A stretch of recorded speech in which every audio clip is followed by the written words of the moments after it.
I remember the sound of the email notification.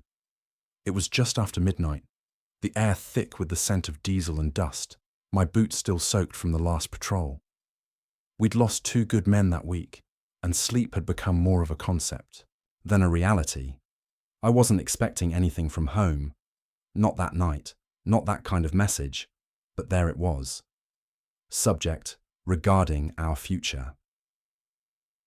I stared at the screen in disbelief. My hands trembled, not because of fear.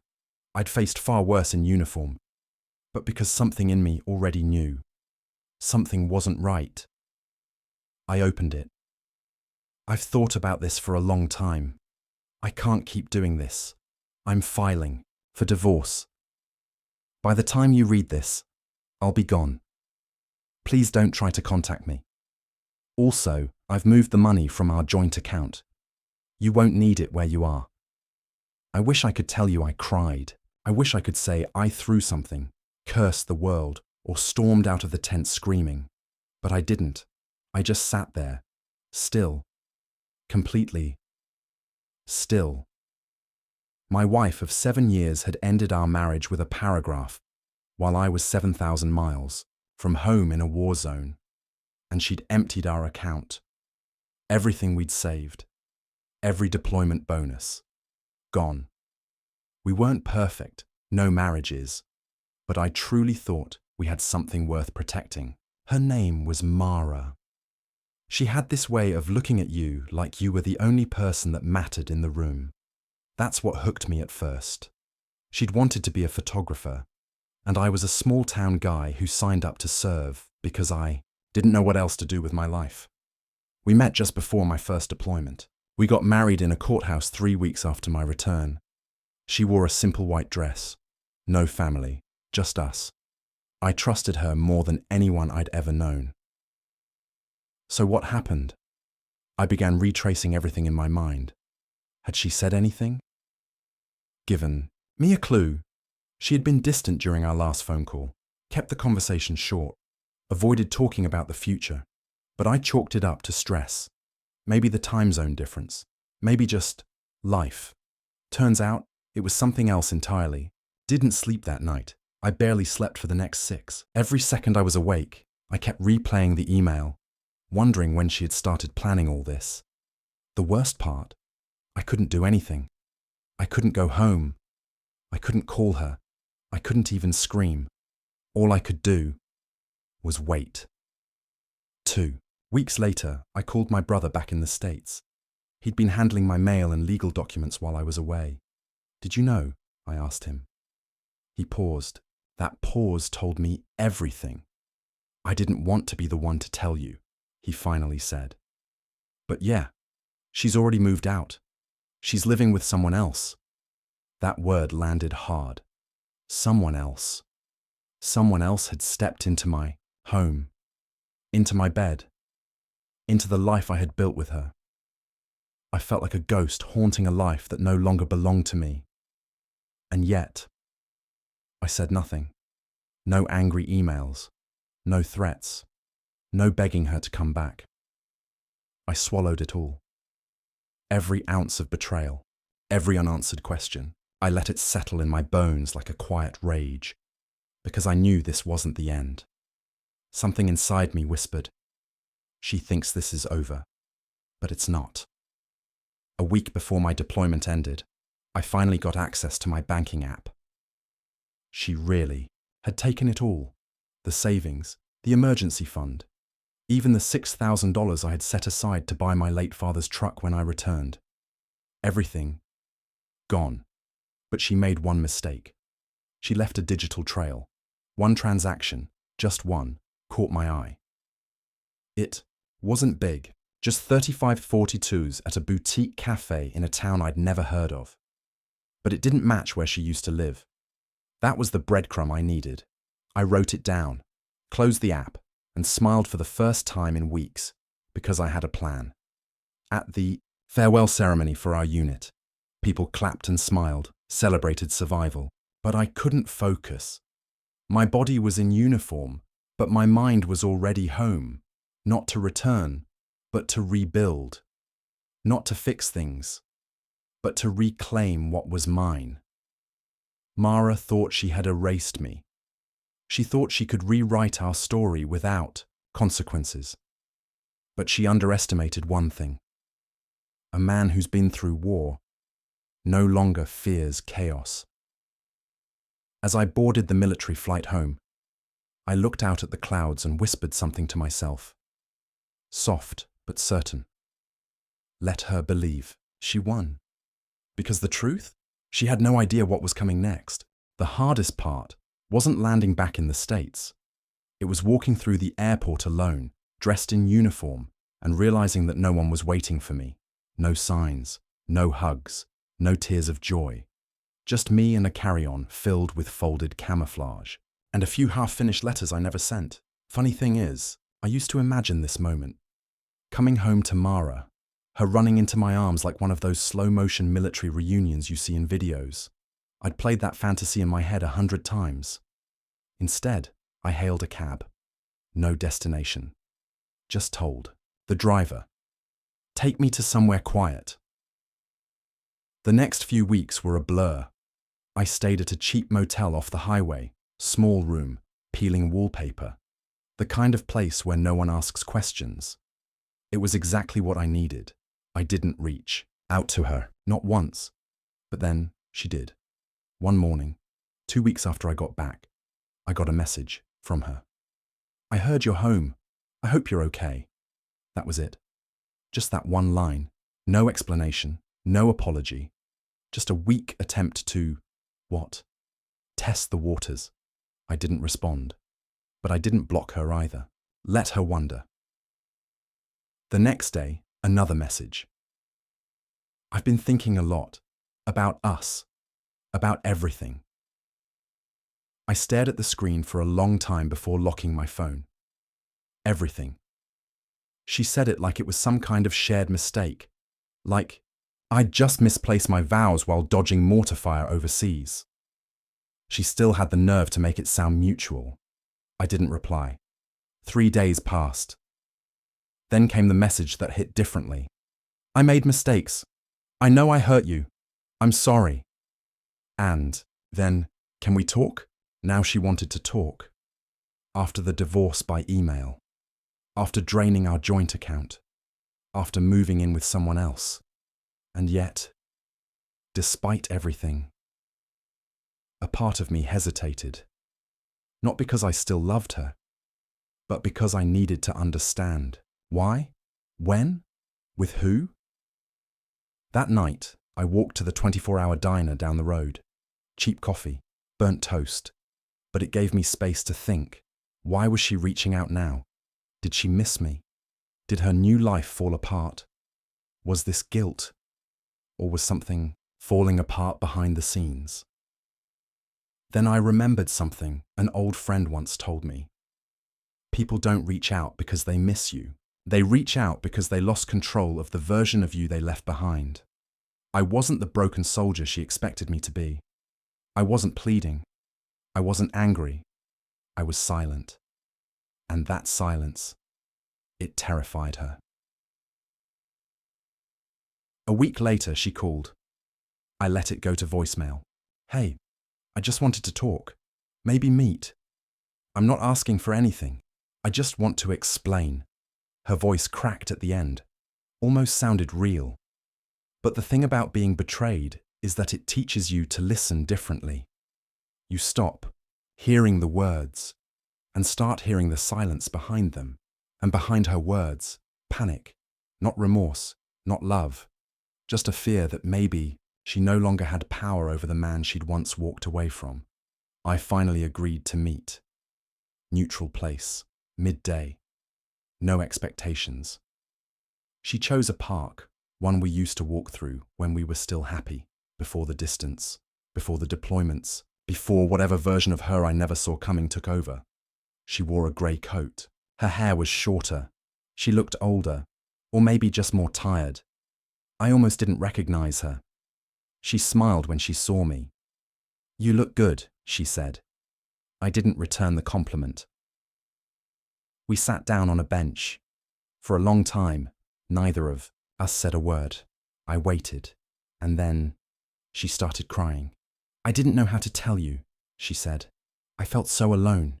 You were always gone, and he was just there. That's what he was. Not special. Not fate. Just there." I felt a strange emptiness. Not rage, not pain. Just a hollow kind of realization that the woman in front of me was no longer someone I knew. Or maybe she never was. "I thought I loved him," she whispered. "But it didn't last. He wasn't you." I didn't flinch, didn't blink. I just stared at the trees across the park, swaying gently in the breeze. She kept talking, trying to explain, justify, defend. But none of it mattered, because this wasn't an apology. It was a salvage attempt, and deep down, she knew it was too late. She asked if I had met someone. I told her no, not because I hadn't had the chance, but because I hadn't let myself open that door again. Then she said the one thing I didn't expect. "Do you think we could ever fix this?" I turned to her, looked her in the eyes, and said, "You filed for divorce in a 2-paragraph email. You took everything we built and gave it to a stranger. I didn't lose you. You gave yourself away." She blinked, took a breath. "I didn't think you'd take it this well." I gave her the smallest of smiles. "That's because you never really knew me." She left soon after that. I didn't watch her walk away, because I wasn't finished yet. She thought that meeting was the end. But for me, it was just the beginning. There were things she didn't know. Things I hadn't told her. Not about the money. Not about what I found. Not about the man she left me for. She thought she held the cards, but I had a few of my own. And soon she would see exactly what happens when you betray a man who's already lost everything. After that meeting at the park, she probably thought she had won something. Maybe not my heart back, but at least my attention. Maybe a second chance. She couldn't have been more wrong, because the truth was, I had already started rebuilding my life before I even landed back home. While the rest of my unit had been planning vacations, parties, reunions, I was researching. In those long, sleepless nights overseas, I wasn't just missing home. I was learning, studying, preparing. I devoured everything about real estate investment, personal finance, rebuilding credit. I knew the moment I set foot back in the States, I couldn't afford to be the same man I was when I left. I had to be sharper, harder, untouchable. Mara thought she left behind a heartbroken soldier, but what she really left behind was the birth of something she wouldn't recognize when it came back. The first thing I did was fix my finances. She had drained our joint savings, yes, but she couldn't touch the emergency military account I had quietly set up just before my last deployment. It wasn't much, maybe $8,000, but it was enough to survive, enough to start. Found a job within 3 weeks of coming home. Nothing flashy. Warehouse work, heavy lifting, long hours. I didn't care, because every paycheck was a brick. And every brick was a step further away from the life she tried to bury me in. At night, I studied housing markets, foreclosure auctions, tax lien properties, anything and everything that could help me rebuild faster, smarter, better. I didn't go out, didn't party, didn't waste a single dollar. While Mara was crying over dead flowers with her new boyfriend, I was building the foundation of something real. And here's the funny part. The more successful I became, the more she started reaching out. At first it was subtle, an occasional text, a random photo of something we used to love. Then came the messages layered with nostalgia. "Do you remember that little cabin we always talked about buying? I drove by our old coffee shop today. It made me think of you." It would have been laughable if it wasn't so transparent. She didn't miss me. She missed the man I had been. The stability, the loyalty, the quiet devotion she once took for granted. And maybe, just maybe, she was starting to realize that the man she traded me for, he wasn't even half of what she threw away. A mutual friend, one of the few who stayed neutral through it all. let something slip one night over beers. You know, Mara's not doing so hot these days. I kept my face still, calm, but inside, I listened carefully. The guy she moved in with, he's got a drinking problem, lost his job. They're living paycheck to paycheck. She's been selling stuff on Facebook Marketplace to make rent. He laughed, shaking his head. Man, she really thought the grass was greener. I didn't respond.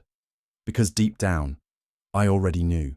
Some mistakes don't need revenge. They come with their own punishments. Still, I wasn't finished. I needed closure. Not the kind she was begging for. The kind I would design myself. Calculated. Precise. I wouldn't scream. I wouldn't shame her publicly. I would simply show her what she lost, show her who she underestimated. There was a charity gala coming up in our old town, one of those support our veterans events Mara always loved to attend. She would be there. I was certain of it. It was the perfect opportunity. Not for confrontation, not for words, but for something far, far more powerful. Presence. I spent a week getting ready. New suit, tailored, fresh haircut, a few sessions at the gym, not to impress, but to remind myself who I was becoming. I didn't tell anyone I was going. I didn't hint, didn't post, didn't brag. I simply showed up. And when I walked into that grand hall, chandelier lights, catching the sharp edges of my suit, I felt something I hadn't felt in years. Freedom. I didn't have to find her. She found me. Across the room, near the silent auction tables, holding a half-empty glass of cheap wine. Her eyes locked onto mine, wide, searching, almost disbelieving. She made her way over, hesitating with every step, like a child approaching a ghost. "Wow," she breathed when she finally reached me. "You look amazing." I smiled politely. "Life's been good," I said simply. No bitterness, no anger, just a calm, undeniable truth. She asked questions, tried to catch up, tried to find cracks in my new armor. I gave her nothing. When she mentioned how hard things have been lately, I just nodded sympathetically, as if she were a stranger telling me a sad story I had no real connection to. And when she asked, maybe we could get coffee sometime, just catch up, I looked at her for a long moment. Not with hate, not with pity, but with absolute clarity. "I'm glad you're doing okay," I said softly, "but I don't live in the past anymore." And with that, I shook her hand, turned and walked away, not rushed, not angry, just free. She stood there frozen, watching me blend into the crowd. She thought she had broken me, but she had only forged me into something stronger, something she could never touch again. And little did she know, the real twist hadn't even happened yet, because there was still one secret, one last piece she didn't know, and it was going to change everything. After that night at the gala, Mara probably thought it was over, that I had closed the book on her, that I'd moved on, left her mistakes buried in the past, and to a certain extent, she was right. But what she didn't know, what she couldn't even begin to imagine, was that I hadn't just rebuilt my life. I had rebuilt the truth she thought she had buried, and it was finally time to uncover it. Remember that tiny $35 transaction I noticed when I first checked our drained bank account? The cafe in a town I'd never heard of. I never forgot about it. Long before I met her at the park, long before I walked into that gala, I had been quietly following that thread. At first, it seemed meaningless. A small cafe, middle of nowhere. One receipt among dozens of charges.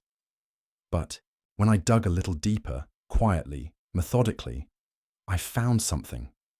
The cafe was less than 2 miles away from an address listed on an unfamiliar credit report entry tied to our old financial records, an address I didn't recognize. So I pulled it, and what I found stunned me. Mara hadn't just moved in with someone else.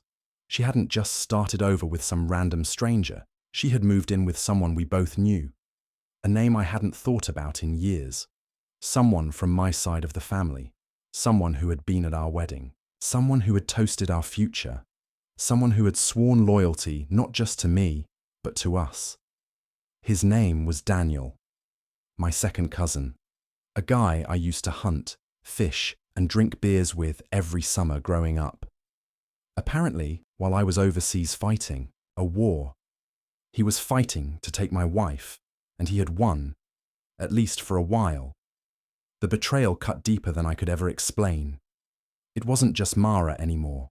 It was family, blood, trust broken at a level I didn't even know existed. And suddenly, all the strange hesitations, the evasive conversations from relatives, the awkward silences after I returned, it all made sense. They knew. Some of them knew. But here's the thing. I wasn't angry. Not the way you'd expect.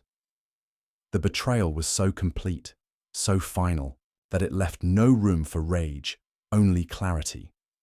And with that clarity came the power to choose how I would respond. I could have exposed them immediately.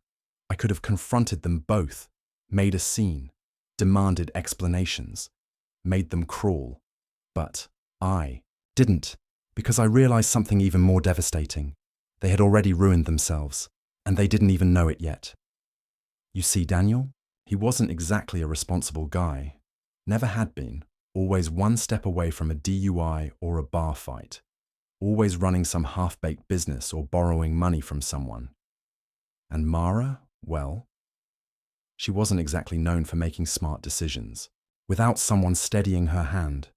Together, they were like two matches struck against each other, burning bright for a moment, then burning everything else down around them. Through a friend who worked in real estate, I found out they had been renting that tiny house together, but they were months behind on payments. Utilities were being shut off. Eviction notices were piling up. Their little love story had turned into a slow-motion train wreck. And the best part, the money Mara stole from our joint account. It was gone. Wasted. Gone on shopping sprees. Bad investments. Weekend getaways. They didn't save a dime. All I had to do was watch. No confrontation. No revenge plots. Just patient, deliberate silence. Because sometimes the most powerful revenge is simply living well enough that they have to watch you do it without them. But I wasn't completely done. There was one thing left I needed to do, something not out of spite, but to finally, fully, sever the last thread she thought she still held. And it started with a letter. I wrote Mara a letter. Not an angry one. Not a pleading one. A clear, firm, final one. Inside, I thanked her. Yes, I thanked her. I thanked her for teaching me that loyalty without boundaries is just self-destruction. I thanked her for freeing me from a life that had been built on illusions. I thanked her for pushing me so far down that I had no choice but to rebuild myself stronger than ever. I ended the letter with one simple line. You no longer exist in the life I'm building, and that's the greatest freedom I could ever have. I didn't mail it. I didn't need to. The letter wasn't for her. It was for me, a way to close the chapter, quietly, without fanfare, without drama. A few weeks later, word got around that Mara and Daniel had split. No surprise there. He cheated. She cheated back. The cycle continued, and me? I bought my first property, flipped it within 4 months, tripled my initial investment, and then bought 2 more. Little did she know. While she was pawning off second-hand furniture to make rent, I was signing contracts in boardrooms she would never be allowed into. While she was begging old friends for help, I was helping others rebuild their lives the way I rebuilt mine. I didn't just survive her betrayal, I thrived because of it. But I wasn't done surprising her yet, because soon something would happen, something she could never have predicted. Something that would show her, unmistakably, irreversibly, that the man she threw away wasn't just living without her. He was winning, and she would have no choice but to watch it happen. Winning wasn't enough. Not really. Because true victory isn't just moving on. It's letting them realize, in slow, brutal clarity that they no longer mattered, and that everything they tried to destroy had only made me stronger. It started with the house, not the one they were renting. That dump was circling the drain on its own.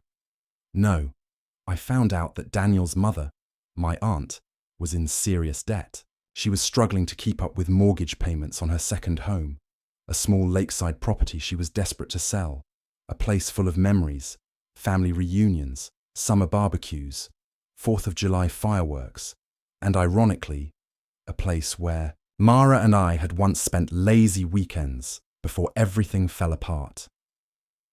I bought it, quietly, through a shell company. No red flags, no big announcements, no need for anyone to realize it was me.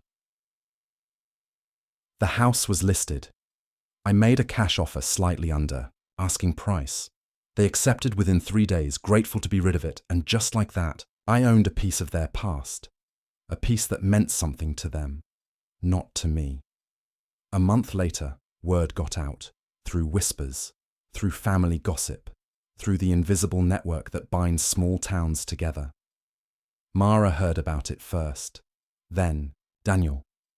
I wasn't there when they found out, but I could picture it vividly. That slow, sinking realization that not only was I thriving, but I was quietly reclaiming the pieces of a life they thought they'd stolen. And I wasn't finished. Because while they were struggling to hold on to their crumbling rental, I found out that the landlord had listed the property for foreclosure. Unpaid.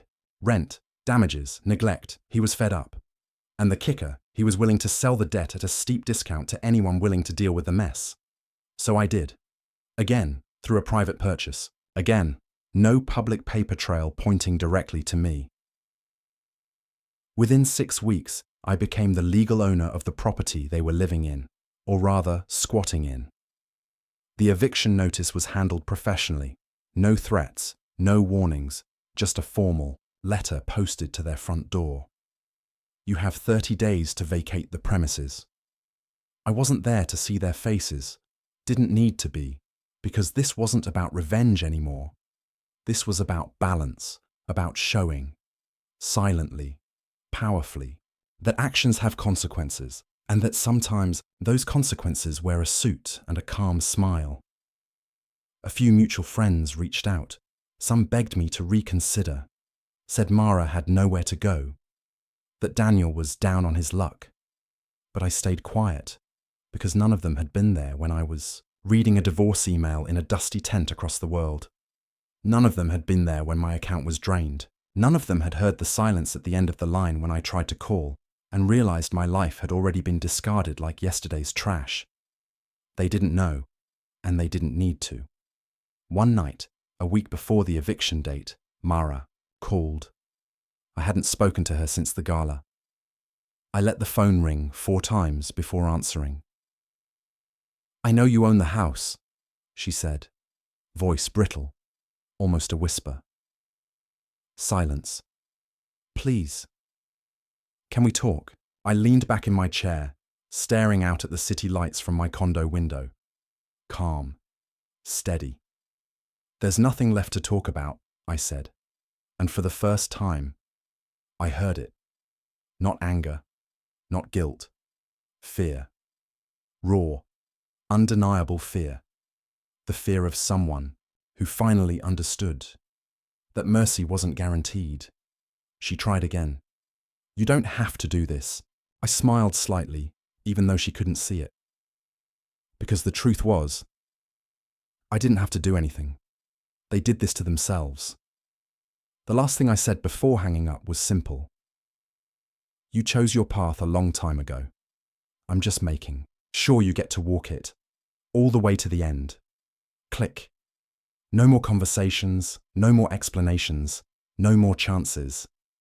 The day they moved out, I wasn't there. I had no interest in seeing them one last time, dragging garbage bags full of regret down a cracked sidewalk. But part of me knows, as they packed their lives into the back of a battered pickup truck, they understood, they realized, they had bet everything on each other, and lost, and me. I was just getting started because while they stumbled into uncertainty, I had plans. big ones, and soon they would hear my name again, not in bitterness, not in anger, but in awe. After the eviction, I thought I'd feel a rush of satisfaction, maybe even a little bit of vengeance. But standing there in my empty property days later, sunlight streaming through cracked windows, cigarette burns on the carpet, holes punched in the drywall, I didn't feel victorious. I felt cleansed, as if the ghosts had finally been evicted too. The house was a wreck, but it was mine. A perfect, broken canvas, ready for something new. I rolled up my sleeves and got to work. Not because I needed to, I could have paid someone else, but because I wanted to. I wanted to scrub away every stain they left behind, patch every hole they punched into the walls, paint over every memory they tried to infect. Every brushstroke, every repair was a declaration. You didn't destroy me, you set me free. As the house began to transform, something inside me shifted too. The bitterness faded. The resentment burned itself out. What remained was simple, unshakable, peace. And with that peace came clarity. The kind of clarity that shows you your real purpose. Because while Mara and Daniel were busy burning their bridges, I was quietly building my empire. 6 months later, the lakeside property I had bought through my shell company became something beautiful.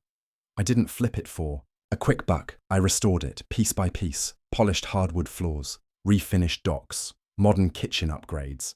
I turned it into a stunning, serene vacation rental. Quiet, profitable, booked months in advance. And then, almost like fate had a wicked sense of humor, I got a message, not from Mara, from Daniel. He had no idea it was me. The message was short. Hey man, not sure if you remember me. Heard you own some properties now. Was wondering if you needed a maintenance guy. I'm looking for work. I sat there for a long moment, reading it over and over. The same man who had stabbed me in the back, who had helped destroy my marriage. Now, he was asking for a job. I didn't respond, not out of cruelty, but because some answers don't need words. Some answers are silence itself. About a week later, another message. This time from Mara. A longer one. A rambling, half-coherent story about how hard life had been. How everything fell apart after I left. How she wished things could have been different. She mentioned a friend who told her about a beautiful lakeside rental she'd found online. She wrote, "It's funny. It reminds me so much of the old cabin we used to dream about. Maybe one day I'll be able to afford something like that." I smiled when I read that line, because the cabin she was dreaming about, the one she wished for, she was wishing for something I already owned. And in that moment, I realized the ultimate twist wasn't revenge. It wasn't payback. It wasn't taking anything from them. It was becoming everything they could no longer reach. While they scrambled in the dirt for scraps, I was building castles out of stone. While they burned bridges, I was paving roads towards something bigger, something permanent, something real. And they would never be a part of it. Not because I banished them, but because they banished themselves. I thought about replying to her message, about sending one final, cutting line, but I didn't. Instead, I closed my phone, leaned back in my chair, and let the silence speak for me. Because true power isn't about shouting your success, it's about living it so loudly, they hear it in every quiet moment of their broken lives. The man she divorced by email, the one she thought she could erase with a paragraph, he didn't just survive. He didn't just rebuild. He became someone unstoppable. And Mara, she would spend the rest of her life haunted by the simple, brutal truth. She didn't just lose me. She lost the best thing she ever had. And it was never coming back. And that was the real ending to our story. Or at least, the ending she would be forced to live with forever. I don't think about her much anymore. Not out of bitterness, not even out of pain, just because life has moved on, and so have I. There's something strange about waking up one morning and realizing that the person who once defined your future, your plans, your dreams, even your sense of home, is now just a footnote. No anger, no longing, just distance, emotional, spiritual, and real. These days, my life is simple, not empty. Simple. I run my business, manage my properties, spend time in places that give me peace, not pain. There's a small stretch of trail near the lake house. The one she said reminded her of our dreams. I walk it in the early mornings before the emails start, before the world wakes up. The fog rolls in over the water. Birds call out from the reeds. The air is crisp and clean. And in those moments, I don't feel like a man who was betrayed. I feel like a man who made it through. Sometimes people ask why I never remarried. The answer's not dramatic. It's just, I haven't felt the need to fill that space yet. Not because of fear, not because of wounds, but because I want something real. And I know how to recognize what's not. I learned that the hard way. I still remember the guy I used to be.